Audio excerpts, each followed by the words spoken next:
Okay, I'm going to answer the question for you, how to make flourless chocolate cake. Now this, in its origin, is very old world Italian dessert making. And of course, the French, like so many other things that they've done, that they somehow learned from the Italians, have made this cake very famous in France, okay? A couple different versions on how to make it. I'm going to show you my version of making flourless chocolate cake, okay? This is going to be a time-elapse video. There's 2 or 3 stages. But I would say, out of all the cakes that I know how to make, this would definitely be the easiest cake to make. So this is a good one to pay attention to if you want to learn how to make a great cake. This cake, in the final analysis, is going to be covered with chocolate ganache, and we're going to serve it with raspberry coulis and creme anglaise vanilla sauce and whipped cream and some berries and some candied orange rind. It's going to be a fun little cake. So we're going to start out by taking 10 ounces of semi-sweet chocolate and 3 1/3 ounces of whole unsalted butter. We're going to plastic wrap this, and we are going to set it over a double boiler. Can you do this in a microwave? Absolutely. But this is the old way of doing it, which is doing it over a double boiler, because this recipe has been around long before microwaves were. And I think you know how to do this in a microwave, and that would include plastic wrapping a plastic container and putting it in there to melt. But instead, we're going to plastic wrap our stainless steel bowl, and I'm going to put it over boiling water, double boiler. And when we come back, when that's melted, I'm going to show you how to put it together with the eggs. We're going to beat the egg whites, make a little meringue, fold it into the egg yolk chocolate butter mixture, put it in a cake pan. And now if you want a gluten-free cake, don't flour the cake pan, of course, okay? So what I'm going to do is, I'm going to do what I normally do, which is butter the cake pan, medium heavily,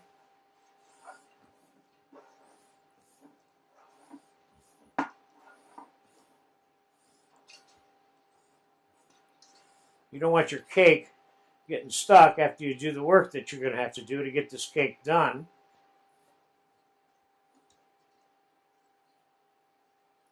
Okay, that's good. Now we're going to take a little bit of flour, put it in the cake pan. Then we're going to dust all the butter with flour. Now you don't want it loaded with flour. That's perfect right there. And we're just going to set this off to the side. And then that's where the batter is going to go before it goes into that 275-degree oven to bake, okay? So we're going to time-elapse this.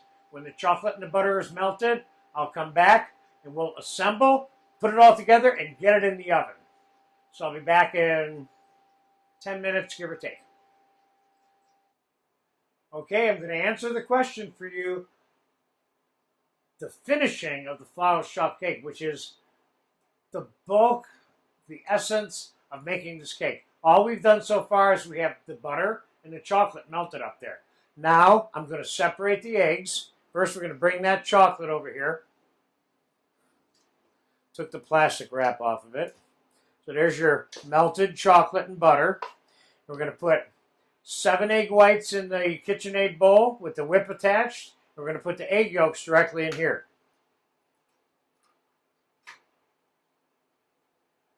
1, 2, 3,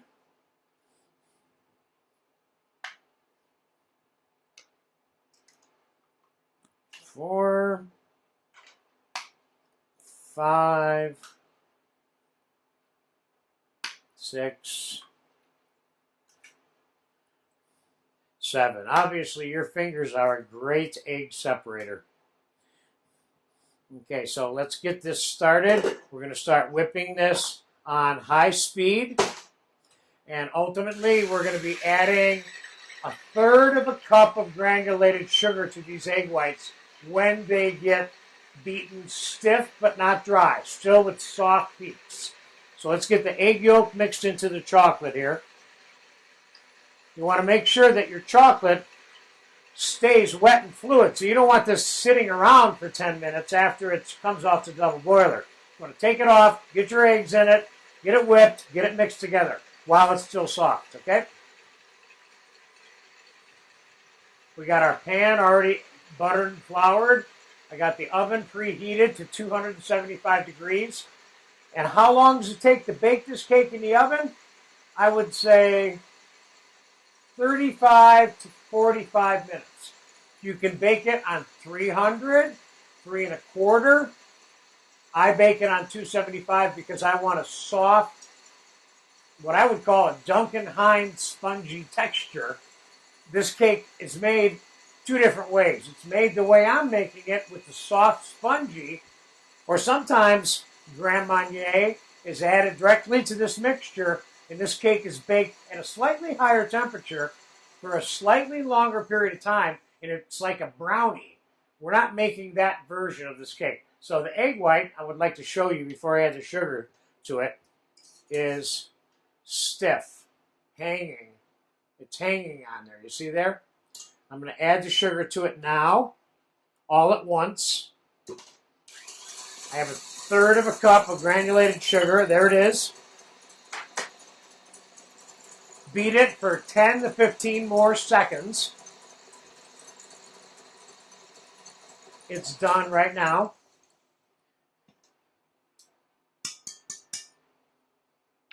Now, the trick to mixing these two together, you're going to take a small amount of the egg white, because you're going to fold the egg whites into the chocolate egg mixture. You're going to take a small amount of it, like that, and you're going to mix it into this chocolate mix.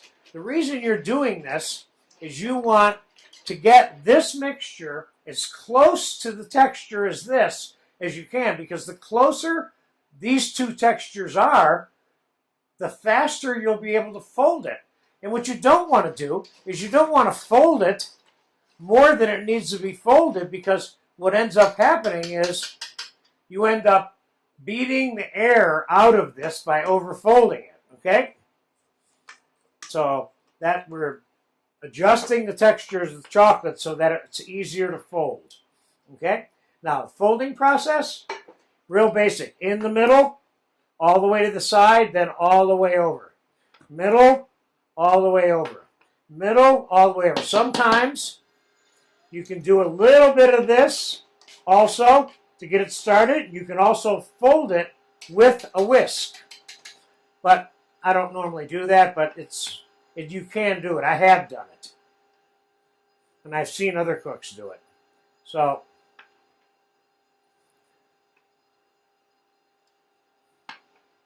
the trick here is to have no egg whites visible when you're done folding. So this 2 things becomes 1 thing. We're just about there, as you can see.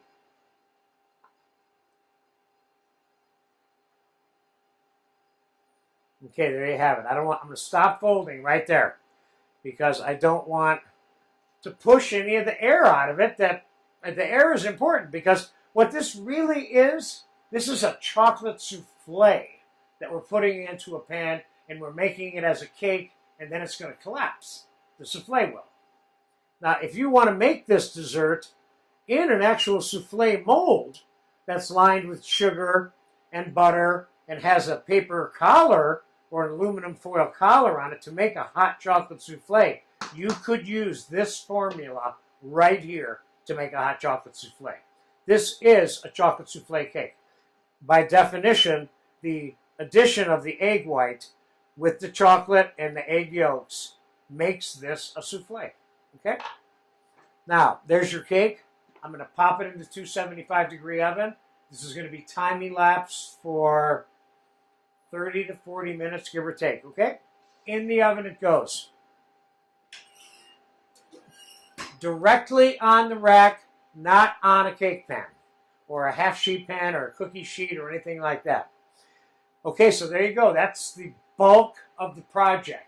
The finishing of this cake which you're going to see 2 segments from now, because we're going to take it out, invert it out of the pan onto a sheet pan, let it cool. Then we're going to finish it off later with ganache, sauces, whipped cream, berries, candied orange rind. So we have 2 more segments to get this cake onto a plate for you to look at and say, I want this. So I'll be back in about a half an hour. Okay. All right, the flourless chocolate cake is done. I'm going to take it out of the oven, show you how to turn it out on the cookie sheet. And it's been just about 30 minutes. It's starting to rise a little bit over there, but it's done. So here's what we're going to do. We're going to take an upside down half sheet pan or cookie sheet, line it with a piece of baking paper, okay? We're going to take this here now, invert it over the top. Then we're going to pick the whole thing up, turn it upside down. We're going to let it sit here for just a second. Now, sometimes I'll let the pan sit on here because I want the sides of the cake to be a little bit straight. Let's take a look at it. Let's let it sit for a second.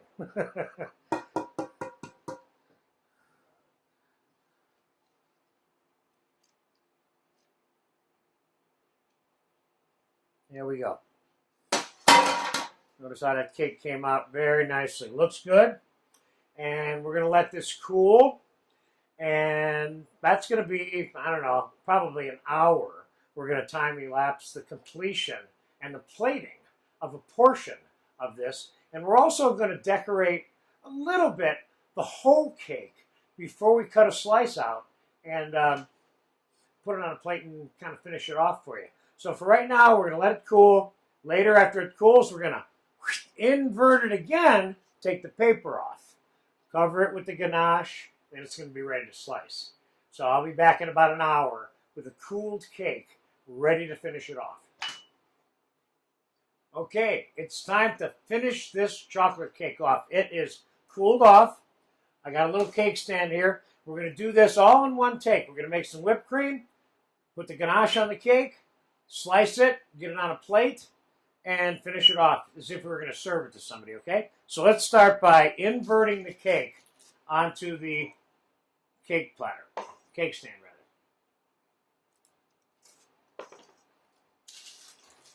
And we take the paper off. And this bowl I just took out of the refrigerator.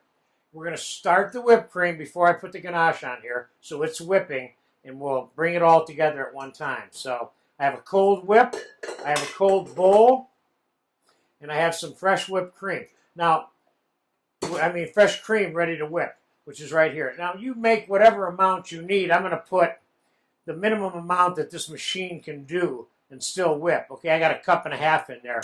We're going to start mixing it, okay? I am not going to put sugar in the whipped cream. We're going to use unsweetened whipped cream to eat with the cake, okay? So, the ganache, which is cooled, which is, you have the video for. I'm going to put it right on the cake like this. And we're going to spread it on there.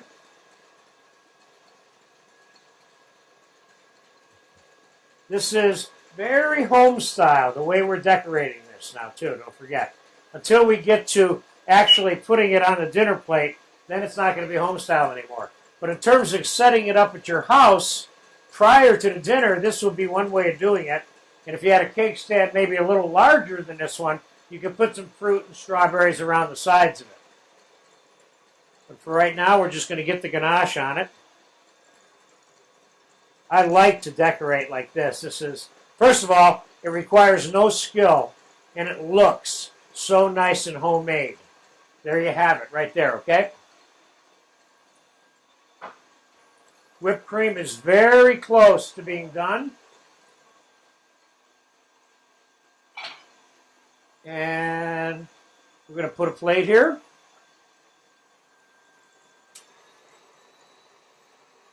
And I'm going to show you how to load, cut, and insert a tip into a pastry bag. And I need another rubber scraper there too, Richard. Okay. Nice stiff whipped cream. Look at that.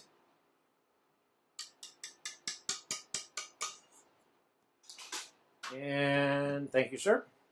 And here is disposable pastry bag. And we're going to cut the end of this off, being careful not to cut too much. And I have a tip here with a star in it. Now you may opt to buy your whipped cream in a can with a star built into it. That's up to you, but it's important that I show you how this is done too. A little bit more cut here.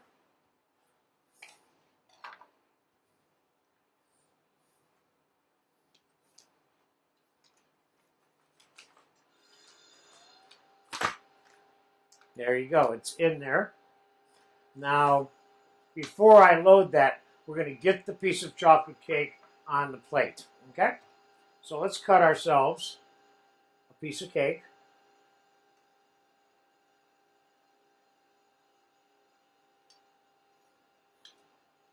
Doesn't get much fresher than this, by the way. And let's put the raspberries, which you can garnish it a little bit with raspberries, so you can cover it completely with raspberries.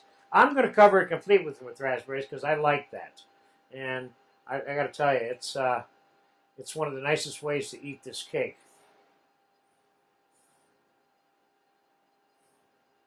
You, of course, can cover this whole cake on the cake stand with the raspberries, too, if you wanted to.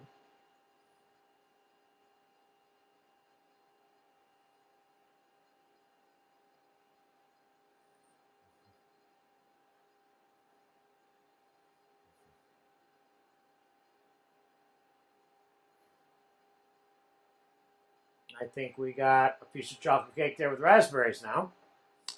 And I think we're going to put a little bit of raspberry coulis, which you have a lesson for in this class. Let's put a little bit of the raspberry coulis on the plate. Let's put a little bit of the vanilla sauce creme anglaise on the plate, which you also have a video for. Let's load up the pastry bag with a little bit of the whipped cream. I'm going to fold this over our hand a little bit. This is kind of a tiny pastry bag, but this is the only amount that I need. Take some of the whipped cream. Let's get it in there. I got enough in there, but I'll put some more anyway. And I'm going to shake it down. Twist it up. It's ready to pipe right now. So let's do a little pipe. Now there's all kinds of ways of doing this. You could put one floret on here, or you could do a series of things. You could do, I'm going to kind of get a little bit stupid here and just do a series of florets all the way around the plate. There's another way of decorating it. I'm going to leave that alone. And I have some candied orange rind here, which you have a lesson for. I'm going to put a little bit of that on top. This stuff is so good with this particular cake, too. And I have a strawberry here, which I'm going to determine whether or not I like. This plate is getting a little bit busy, and so you know, but these are so nice. You want to leave a little bit of the green on there. You can put maybe a couple of these on here. Maybe you could put 3 of them on there. Maybe you could surround the whole plate with them. Maybe you could put them around this on a larger plate. I'm giving you food for thought. Now, I'm not so sure if I want these on here quite like that. Let's try a couple of these back here.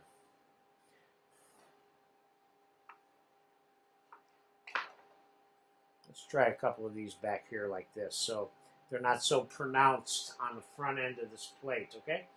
Then, this plate's basically done. All I'm going to do now is I'm going to put a little bit of powdered sugar on it. And there you have it. That's one fun way of getting this cake on a plate for your guests. I did this in one take. We whipped the cream, we inverted the cake, we ganached it, we cut it, and there you have it. Flourless chocolate cake. Now, this is not 100% gluten-free because we did line the cake pan with butter and flour. So if you have a gluten-free issue, you just eliminate the flour and spray it with non-stick instead. Okay? Don't want to use straight-up butter. You'll make the outside of the cake a little bit greasy. I hope you're satisfied with this. Believe me, we are going to eat this right after this camera goes off. And I hope you get a chance to make it and enjoy it. There you go. Flourless chocolate cake via the Italians and the French.